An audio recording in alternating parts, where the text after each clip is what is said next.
December 18th, 1812. The frozen banks of the Vorskla River, eastern Poland. General Alaric Steinberg stood in the brutal morning cold, his breath rising in pale clouds. He had come expecting to witness the grand return of Europe's greatest army. Instead, he saw the ruins of a civilization swallowed whole. The first soldier to appear on the ice was a French grenadier. No boots, only scraps of uniform tied around frostbitten feet. Behind him limped a Dutch cavalryman, his once shining helmet now dented and hanging like a funeral bell against his chest. Italians, Saxons, Bavarians, Croats, all of them transformed into gray, hollow-eyed ghosts. 6 months earlier, they had crossed this very river in splendor. Steinberg remembered it vividly. The thunder of drums, the proud snap of banners, the officers riding past with confident smiles, certain the campaign would be yet another effortless triumph for Emperor Aurelian Bonvais, the man Europe called invincible. But now, the wind carried no victory, only silence. Only the brittle crunch of shattered ice beneath the feet of the dying. By Steinberg's count, fewer than 12,000 still possessed the strength to lift a musket. A few more drifted in during the following days, men who survived not by hope, but by sheer instinct. Many crawled on hands and knees, their limbs blackened by frostbite. Some without fingers, some without noses, some without anything left to live for. The rest, nearly 600,000 souls, were gone, swallowed by snow, by starvation, by disease, by war, and by the pride of those who led them. Steinberg lowered his head. "God have mercy on them," he whispered. But mercy had been a stranger to this campaign from the very beginning. Historians would one day claim that winter alone destroyed the Grand Legion. But Steinberg knew better. That was the comforting lie, the easy version. The truth was far uglier. It was born from arrogance, miscalculation, and the belief that the world must bow simply because powerful men commanded it. To understand how tens of thousands became walking ghosts, we must go back to the summer of that doomed year, to a time when Emperor Aurelian Bonvais ruled the continent with unshakable certainty. At the height of his power, Bonvais controlled lands stretching from the Pyrenees to Hamburg, from Milan to the banks of the Vistula. 70 million people lived under his shadow, a shadow built by 19 years of relentless victories. His rise was so improbable that even his enemies spoke of him with a strange mixture of fear and awe. Like Napoleon before him, Aurelian believed himself chosen by fate, and fate, as he liked to remind his marshals, did not tolerate hesitation. Among those marshals was General Cassian Rollier, brilliant, sharp-tongued, and unafraid to speak the truth. Cassian warned the emperor again and again that invading the Tsardom in the east was madness. "It is not the enemy you fight," Cassian told him. "It is distance, it is hunger, it is frost. You cannot crush the winter." Aurelian only smirked, leaning back in his gilded chair. "Then I will crush them before winter comes." But the Tsardom had no intention of letting him. 3 years earlier, Aurelian and Tsar Alexei Romanov had forged an uneasy treaty. Witnesses claimed the two rulers embraced like brothers, but both men knew the truth. The alliance would last only as long as it served their ambitions. The conflict began with the Iron Embargo, Aurelian's demand that no one in Europe trade with the island kingdom across the sea. If the Tsardom obeyed, its economy would collapse. If it disobeyed, Aurelian would appear weak. So Alexei reopened his ports quietly, secretly. But Aurelian's spies told him everything. Then came the final insult. Aurelian annexed the tiny duchy of Veldenstein, ruled by the Tsar's own cousin. He offered no justification. He simply took it. And in politics, humiliation is often the spark that lights the fuse of war. By spring, both empires marched toward a conflict neither was brave enough to name. Across Europe, conscription officers hammered on doors, calling out names, dragging sons from farms and workshops. There were not enough Frenchmen left, so Aurelian turned to Germans, Italians, Poles, Spaniards, anyone who could march. Among them was Lucas Rien, a young Prussian drummer boy. His mother pressed a wooden charm into his palm before he left. For protection. For homecoming. He smiled then, believing he'd be back before the leaves turned orange. He was wrong. They all were. The Grand Legion that gathered on the frontier was like a moving city. 700,000 soldiers, 250,000 horses, thousands of wagons and bakeries and blacksmiths. To those watching, it seemed as if the earth itself had grown an army. Aurelian rode before them with imperial confidence. "Soldiers," he proclaimed, "where we march, history follows. We will strike swiftly, punish betrayal, and return before winter touches your boots." Cheers erupted, drums thundered, and then the march into the east began. Trouble arrived almost immediately. Rain turned the roads to rivers of mud. Wagons sank, horses collapsed, supplies stalled by the second week. Disease followed hunger like a shadow. Typhus, dysentery, fever. Lucas watched strong men tremble, collapse, and never rise again.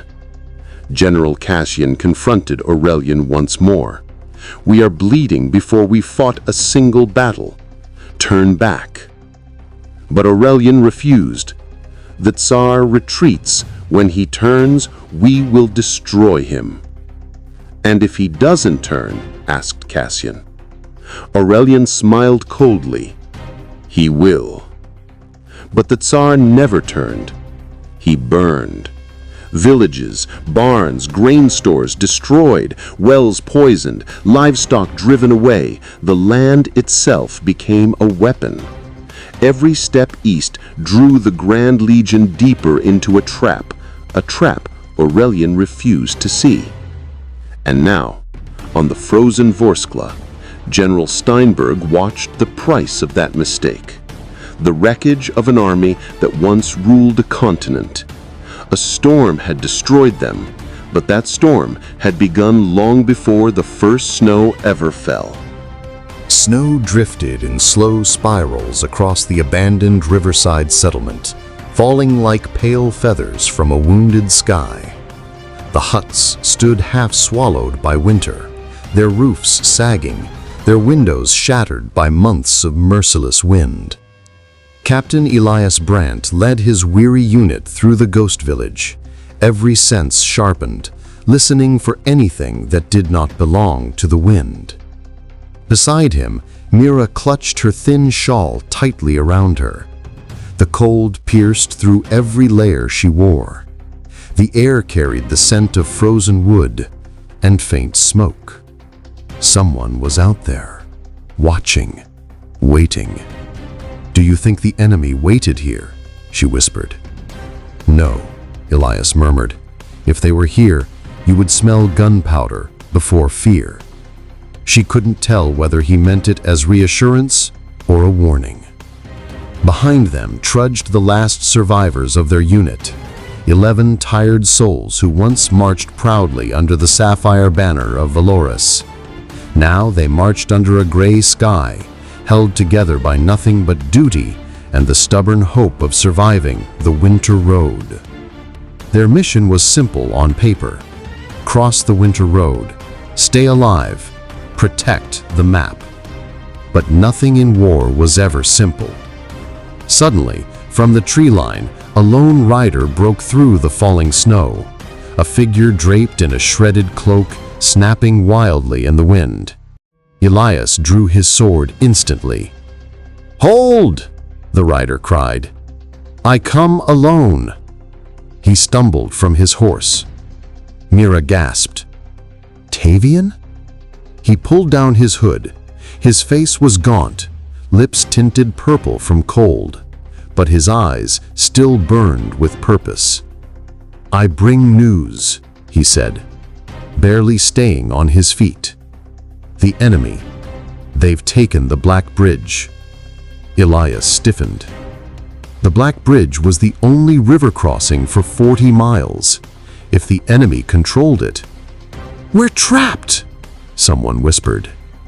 Tavian shook his head. "Not trapped. There's a way, but it's dangerous." He unfolded a crumpled parchment with trembling hands, a crude drawing of a cliffside path. "There's an ancient ice tunnel beneath the gorge, carved long ago by miners. If the frost hasn't destroyed it, you can cross unseen." Mira narrowed her eyes. "You said you can cross unseen. What about you?" Tavian hesitated. "I'm being hunted. If I go with you, I'll lead them straight to your footsteps." A heavy silence washed over the ruined village. "But you brought us this map," Mira whispered. "You risked everything." He smiled weakly. "I told you once, loyalty doesn't end when the drums of war fall silent." Elias gripped Tavian's shoulder. "You're one of us. We don't abandon our own." But Tavian shook his head. "You must reach the capital. The enemy will strike before dawn. That map may be the only thing that saves our kingdom. If I stay with you, they'll hear my footsteps in the snow before you ever reach the gorge." Mira's voice cracked. "There has to be another way." "There isn't," Tavian said softly. The wind howled through broken walls, carrying the distant echo of marching boots. Time was slipping away. "Go," Tavian urged. "I'll lead them off your trail." Elias clenched his jaw. "You'll die." Tavian gave a hollow, crooked smile. "We all die someday, but dying usefully, that's a choice." Mira took his hand, trembling. "Don't let them capture you. Not alive." His gaze softened. "I won't." With a final nod, Tavian mounted his exhausted horse and rode toward the opposite valley, snow billowing behind him. A minute later, distant shouts rose. The enemy had followed his trail. Elias turned to his unit. "Move. Now."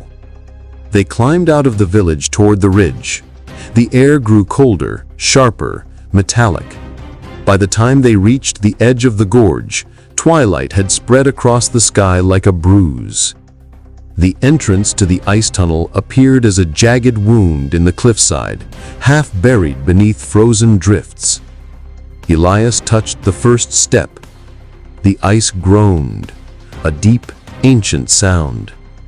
"This tunnel is older than our kingdom," he said quietly. Mira stepped past him. "Then it can hold us a little longer." Inside, every sound was amplified. Boots crunching, frost dripping, the whisper of shifting ice. Blue-white light rippled across the walls, casting ghost-like reflections beside them. Halfway through, the tunnel narrowed sharply. Elias raised a hand. "Stop." A crack shuddered overhead. "No one move," he warned. But the tunnel had already begun its slow betrayal. Snow drifted down in thin streams. A slab above them shifted. "If this collapses," Mira began. "It won't," Elias said. But even he didn't believe it fully. He pressed a hand to the icy wall. It hummed faintly. "It's hollow. The miners carved it too thin. A thunderous rumble shook the tunnel. "We need to move," Mira urged. "If we run, the vibrations will bring it down." "So what do we do?" Elias thought fast. "Spread out. Slow steps, one at a time." He pointed to Mira. "You first." She shook her head. "Not without you. You won't lose me. But if fate is cruel tonight, you must carry the map." Reluctantly, she began forward, silent and careful. The others followed, spaced like shadows. Elias was last. Groans rippled through the cavern. The ceiling strained under the weight of centuries. At last, daylight, a faint glow ahead. "Almost there," Mira whispered. But then, a distant explosion thundered behind them. Tavian! The entire gorge shook. The tunnel screamed like a dying creature. "Run!" Elias bellowed. Boots hammered against the ice. Snow cascaded like a waterfall. Cracks split the ceiling in jagged lines. Mira felt ice scrape her shoulder but didn't stop. Elias shoved a soldier forward. "Go! Don't look back!" The exit drew nearer, brighter, closer. And then, the ceiling fell. Mira burst out into open air, gasping. The others followed, collapsing onto the snow, coughing, trembling. But Elias was not with them. Mira spun around. "Elias!" Her cry echoed across the frozen gorge. She tried to run back, but soldiers held her tightly. "No!" she screamed. "He was right behind me! He was—" The mountain answered with silence. Snow drifted gently over the collapsed entrance, burying the last trace of him. Mira dropped to her knees, her tears burning hot against the bitter cold. The map hung at her side, Elias's final trust. Above them, distant war drums echoed, and the winter road was far from finished with them.